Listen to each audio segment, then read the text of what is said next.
Hey everyone, welcome to a new series looking at potentially new F1 teams. Our first entry is going to be Andretti. Now this is probably the most popular team people have heard of coming into F1 because they've been in the news a lot recently over the past year or so because they've launched an F1 entry bid. Now the FIA approved this bid, but F1 itself have rejected it. There are still ongoing discussions between an entry for potentially 2026 or taking over an existing team like Haas. So it is unclear whether this team is going to come into the sport. Probably give it like a 20% chance likely to come in 2026, but given they have support from Cadillac, I think by 2028 they will definitely be on the grid eventually. Now let's get into what the team will look like. So as we can see, we have their logo from the IndyCar scene where they have 4 or 5 races in there. So they're already set up competitively in a motorsport series. Next up we have their colour scheme, so it's a very traditional red, white and blue, and a bit of silver as well.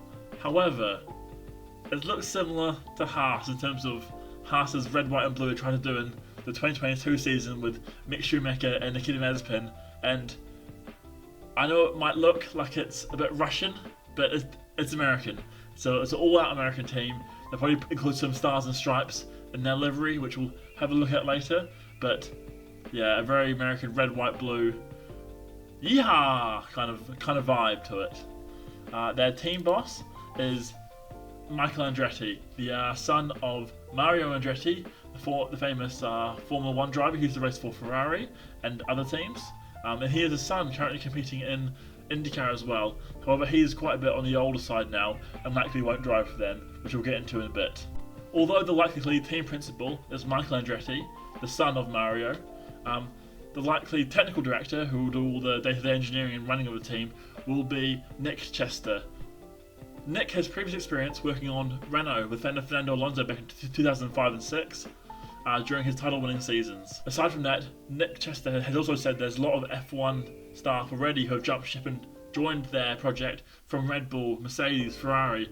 However, this is yet to be confirmed, and it's probably like minor characters under the scenes who have come into their roles. But there does seem to be a lot of staff and people involved in this project already, and it's such a big name for coming into the sport that I doubt there will be a lack of interest. Let's look at potential liveries for the project. Here I have 2. As you can see, there's the stars and stripes in that main one, with the Cadillac big down the side. I like this design a lot, although it does bring back a lot of blue and white onto the grid.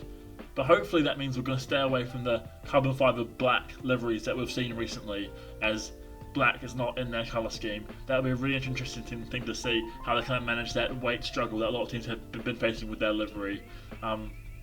I also like the stripes going down into the wind tunnels, and also this car doesn't currently have wheel rims on there, but I think if they got a good wheel cover they can definitely add to it, maybe like a big old star slapped right on there or something along those lines. I mean, the colours go really well together, and incorporating the stars is something like kind of Mercedes-like, but how they have the like kind of arrow logo thing that they used to have back in the day, but I like it personally. And the new Andretti logo as well works on the side there. Let's get into the drivers. Personally, I don't think they're going to take anyone big from the grid. I think they're going to take their own drivers over to ensure that their American buy-in is going to be there, because a lot of people's favourite drivers from the IndyCar series are going to be switched over to the Formula 1 entry by Andretti. So I think they're going to take Colton Herta, who currently races for Andretti in IndyCar, who is a very popular young driver, but I don't think he has enough points for a super license as of yet. But he might need to. But he might get it eventually by the time they enter. And alongside him is going to be Alex Palou. So he was a McLaren junior. There was a lot of controversy around him last year, switching teams left, right, and centre. But I think he's trying to cement his kind of character there in this year and clean up his kind of his image by. And I think joining F1 might do that, especially as he won IndyCar last year. For the reserves, racing for them currently in F1 is Marcus Ericsson, who was an F1 driver back in the day, and also I can see them taking Jack Crawford, who is an American driver racing currently for Aston Martin at Dams. He is doing okay. I think he's pretty young as he's still 18, so he's a great age profile for them for 2 years' time. He'll be 20, he'll be kind of trying to win the F2 title. He'll be a great young talent to add to their roster and be a reserve driver for the team with Marcus Ericsson. Yeah, so that's my roundup. Let me know what you think of this kind of video. I plan to do some others in the future, maybe Audi, Rodin, Toyota potentially. Let me know what other teams you think might join, and I'll try and do a video on those as well. Thank you for watching. Peace.